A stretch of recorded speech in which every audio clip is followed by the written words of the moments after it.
upgrade af programmet, som tager quizzen ud af studiet og helt ind i deltagernes eget hjem. Hej. Kom ind. Tak skal I have. I en lastbil fyldt med lækre præmier tager vi hver uge rundt og besøger en ny familie, som elsker at quizze på deres paratviden. De ved det ikke. Dumme spørgsmål. I løbet af 2 runder og en finale har de mulighed for at få opgraderet deres gamle, slidte eller umoderne ting til spritnye. Men hvis de svarer forkert, så tager vi deres gamle ting. Satans.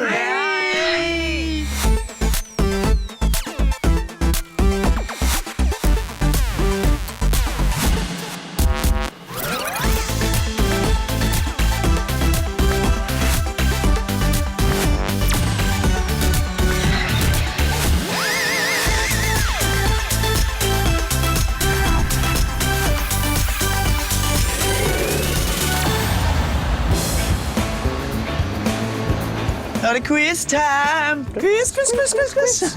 Skal jeg til Brøndby Strand. Det er familien Asmussen, Lisa og Peter.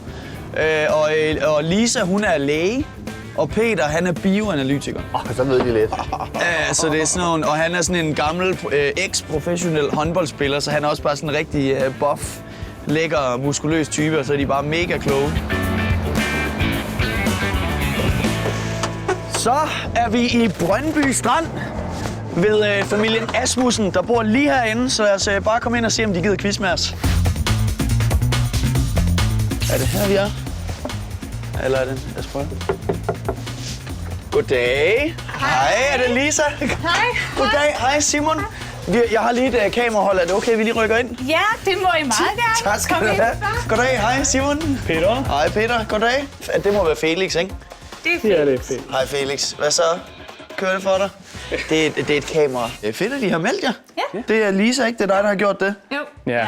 Det Må jeg spørge, hvorfor I har valgt at skulle med i sådan en quizshow her? Jeg kan personligt godt lide at quizze og konkurrere og spille spil og sådan noget. Og... Det er da perfekt. Jeg har jo høje forventninger til jer, må jeg sige. Altså i løbet af det her. Jeg har hørt noget om, hvad det er læge og bioanalytiker. Ja. Altså, jeg kan knap nok sige det. Det er så dum, jeg er. Så Hvor lang tid har I boet her? 4 måneder. Ja, 4 måneder. 4? Ja.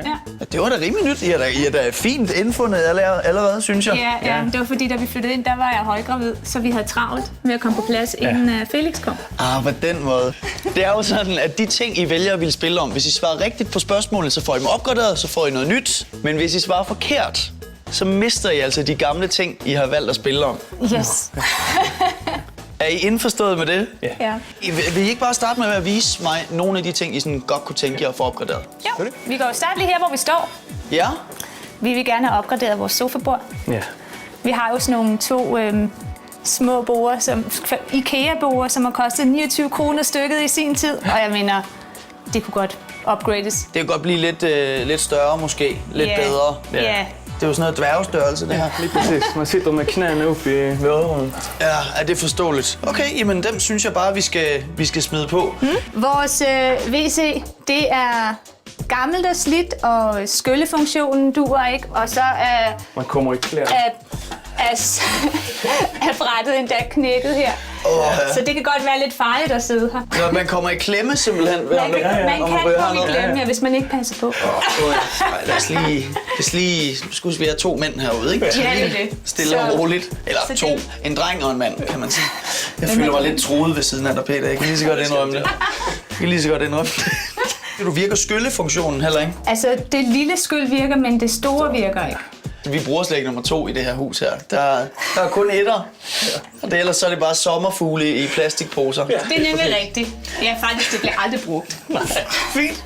Jamen godt, så WC'et er også på. Yes. Men altså, nu har vi 2 ting, så jeg tænker, skal vi ikke bare komme i gang med at quizze?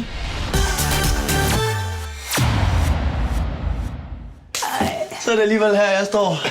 Hva? Jeg har klaret den, mor.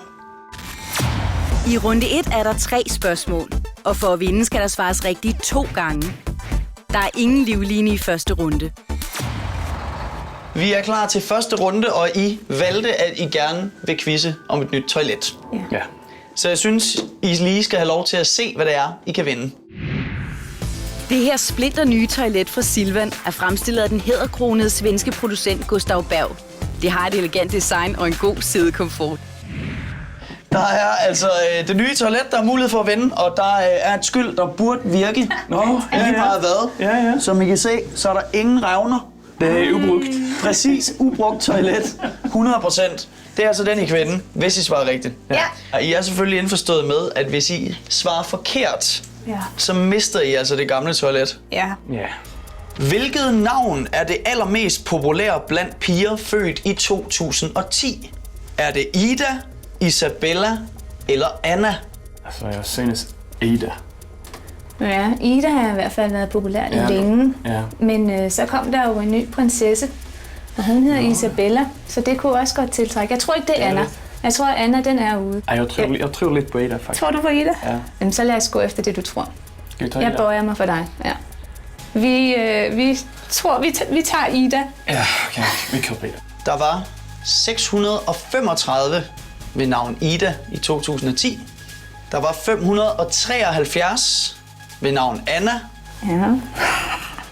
Og desværre for jer var der 685 ved navn Isabella. Ej.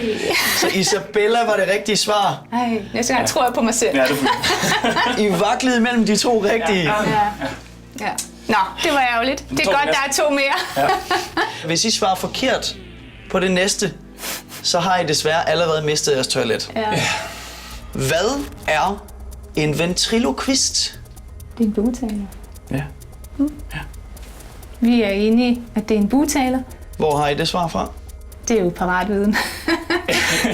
Ren paratviden, trukket direkte fra Det er også en rygmarven. ventriloquist på engelsk, så... Ja. Og det er også det rigtige svar. Yes! Så det vil sige, at I har et forkert svar, I har et rigtigt svar, så nu er det altså det sidste og afgørende spørgsmål. Ja. Hvilken slags vin er en Médoc? Er det en Bordeaux eller en Bourgogne? Skal ikke bare din rødvin. Jeg ved det ikke. Det bliver rent skud. Ja. Jeg har ingen anelse. Men det er ikke lige den, vi drikker. 50% chance, kan man sige, så... Skal vi sige en Bourgogne? Ja, det får du bestemme denne gang. Nå ja, nu når jeg er i tvivl. Ja. Vi satser på en Bourgogne. Og Bourgogne er desværre forkert. Det rigtige svar er en Bordeaux. Hej, toilet. I burde drikke noget mere rødvin. Desværre var det forkert. Ej, ja. Så det var ærgerligt. bliver vi altså desværre nødt til at tage jeres gamle toilet. Ja. Det er lidt ærgerligt at miste toilettet. Det må man sige. Men gudskelov har vi jo altså et toilet mere i huset, så vi kan klare os, indtil vi får et nyt. Nå, men vi skal jo have fundet nogle ting her til runde 2. Og jeg kan forstå, at I ikke er helt tilfreds med jeres spisebord, eller hvordan? Det er rigtigt. Der er ret mange store ridser i, og så er det efterhånden også blevet flyttet så mange gange, så når det så er stået, så er der blevet ridser også på kanterne. Ah, okay. Det er bare ikke ret kønt. Jeg synes faktisk, at vores gardiner det skal skiftes ud i stedet. Ja, dengang vi flyttede ind i huset, der havde de tidligere ejere lavet dem hænge. Og det var jo meget rart, Det var pænt, så man ja. lige kunne skære dem af, men de er altså ikke for kønne, så det her vil vi godt have skiftet ud. Okay, lad os håbe, de ikke ser med, så de bare kan sidde og føle i sviner deres gardiner. Ja. Men nu skal I jo så til at vælge, hvad I har lyst til at spille om her i runde 2. Ja. Altså, hvis I nu vælger spisebordet, og I mister det, Ja. hvad vil I så gøre? Jamen, så må vi jo bo som japanerne og spise på gulvet. Så må vi lave sushi.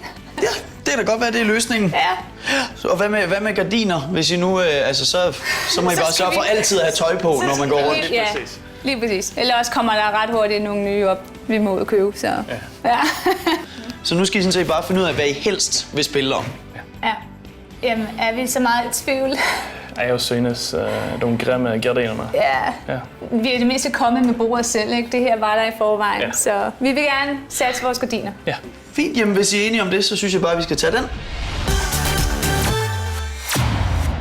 Nå, Lisa og Peter, runde 2.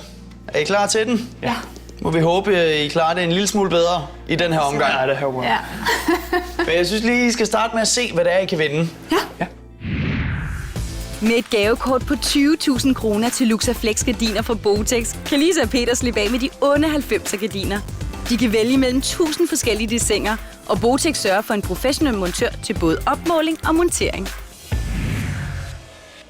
Det er et gavekort til Botex til en værdi af 20.000 kroner. Fantastisk. Så der burde være nok til et par gardiner, Ja, det lyder dejligt. så I ligesom kan få sat op hele vejen ned. Ja.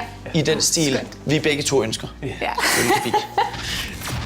I runde 2 er der 4 spørgsmål, og for at vinde skal der svares rigtigt 3 gange. Der er 1 livline. Deltagerne har 2 minutter til at løbe ud på gaden og spørge hvem som helst om svaret. Er I klar til det første spørgsmål? Hvad hed George Michaels makker i duoen Wham? Den kan du. Nå, det er det, du siger? Ja. Ja, den kan jeg godt. Han hedder Andrew Ridgeley. Hvorfor kan Lisa den, Peter? Ja, men hun lyssnar på 80'er musik. Altid. Peter er fanget i et 80'er helvede til hverdag, men det kunne godt betale sig, for det er det rigtige svar. Ja. Yes, endelig. Endelig var der noget, jeg vidste. Så det vil sige, nu har I 3 spørgsmål tilbage, og I har stadig en ubrugt livline. Ja. Hvilken dansk ø kommer man til, hvis man sejler fra Tors til Spodsbjerg? Lisa er faktisk rigtig god på geografi. Jeg tror, vi skal ned i det fynske øhav. Men det er jo fuldstændig vanvittigt. Det er jo skudetågen. Jamen, hvor tager Fra Tors til Spodsbjerg.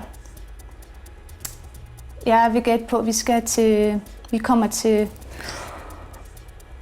vi kommer til Langeland. Jeres svar er Langeland, Ja. baseret på udelukkelsesmetoden. Ja, også fordi jeg ved, at der er en by, der hedder Tranebjerg på Langeland, så hvorfor kunne der ikke også være en Spodsbjerg? Det er ufattelig mærkeligt resoneret, Ja. men det er til gengæld rigtigt. Langeland er det rigtige svar. Så nu har I altså svaret rigtigt på 2 ud af de 4 spørgsmål. I har en ubrugt livline, Ja. og I skal jo kun have 3 ud af 4 rigtige. Ja. Spørgsmål nummer 3. Hvilket år kunne man første gang se tv-serien Dollars på dansk fjernsyn? Ja, jeg så den. Du har også set den, ikke? Men du så den selvfølgelig ikke på dansk tv. Nej, jeg synes på dansk tv. Hed den også Dollars på svensk? Nej. Den hedder Dynasty. Dynasty. Ja. Dynasty er også originaltitlen, men vi skal altså have, hvornår Dynasty eller Dollars første gang blev vist på dansk fjernsyn. Jeg vil mene, det er i 80'erne. Det er i hvert fald i 80'erne, jeg har set den. Ja, det er 80'erne. Så og vi kan også godt huske Crystals store skulderpuder og det store bobbede hår. Det er meget 80'er-agtigt. 82, 83. Der har jeg sgu nok været for ung. Jeg er mere oppe i 83, 84, måske deromkring. Men Ikke vi er senere. enige om, det er start 80'erne, eller? Ja, det er vi. Ja, det er sikkert. Ja, det tror jeg. Jeg tager 84. Du tror på mig nu, Ja, efter nu tager jeg efter den, fadæsen tidligere. 1984. I svarer 1984. Det rigtige svar er 1982. 84 er desværre forkert. Hvor ærgerligt. Det var så tidligt. Ja. Vi er nået til det 4. og sidste spørgsmål. Ja. Igen er vi helt derude. Lad være. I har svaret rigtigt på 2 spørgsmål. I har svaret forkert på 1. Så det er altså nu, det skal briste eller være. Ja, all in. Og I har også en ubrugt livline. Ja. Ja. I hvilket land trådte præsident Hosni Mubarak tilbage i 2011 efter 30 år på posten? Siger det der noget? Det er jo lige sket. Ja. Det siger desværre ikke mig noget. Har du nogen anelse? Eller skal vi ud og løbe? Ej, skal vi udgøre? Ja, det bliver vi nødt til. Ja. Vi tager vores livline. Ja, den det gør kan. vi. I bruger jeres livline, så har I altså 2 minutter, og de starter nu. Hosni Mubarak. Vi løber bare den her vej. Og så håber vi, der kommer nogen. Nå det. I har bare at nå det. Undskyld. Hej, jeg er med i en tv-quiz. I hvilket land trådte Hosni Mubarak tilbage som præsident i år? Hvad? USA. Ej, USA. Præsident Hosni Mubarak. Ham. Hvilket land? Afghanistan eller sådan noget. Afghanistan, siger Ja. du? Hvad har du? Inget. Du har ikke noget. For jeg har nogle patienter og noget, I gerne må vinde. Undskyld. I hvilket land trådte præsident Hosni Mubarak tilbage som præsident? Nej. I år. I hvilket år? Det ved I ikke. Nej. Der er 1 minut tilbage. Undskyld. Nej. Er der nogen af jer, der ved, i hvilket land Hosni Mubarak trådte tilbage som præsident i år? Hosni Mubarak. Det må jeg ikke vide. I ved det ikke? Nej, desværre. Dumme spørgsmål. Jeg er nødt til at løbe tilbage. Det er gardiner, mand.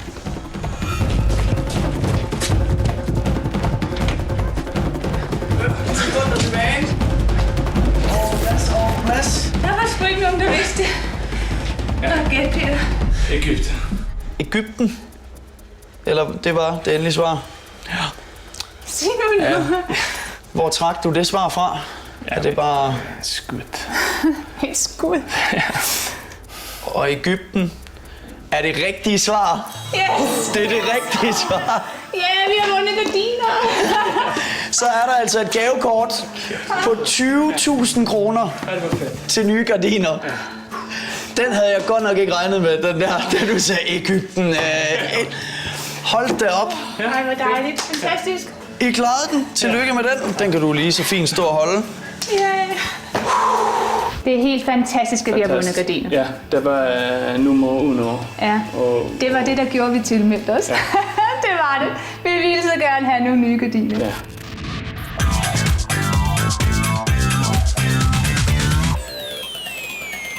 Goddag. Må jeg spørge jer om noget? Lynhurtigt. Det er et spørgsmål, og I må gerne hjælpe hinanden med at svare. Jeg har ikke rigtig lyst til at deltage, så prøv lidt at undvige ham ved at gå langs facaden. Men han bliver ved med sådan at blinke til os. Det er altså et gavekort på 3.000 kroner til Invasion, I kan vinde. Så tænker vi, okay. I skal komme med en indsats. Vi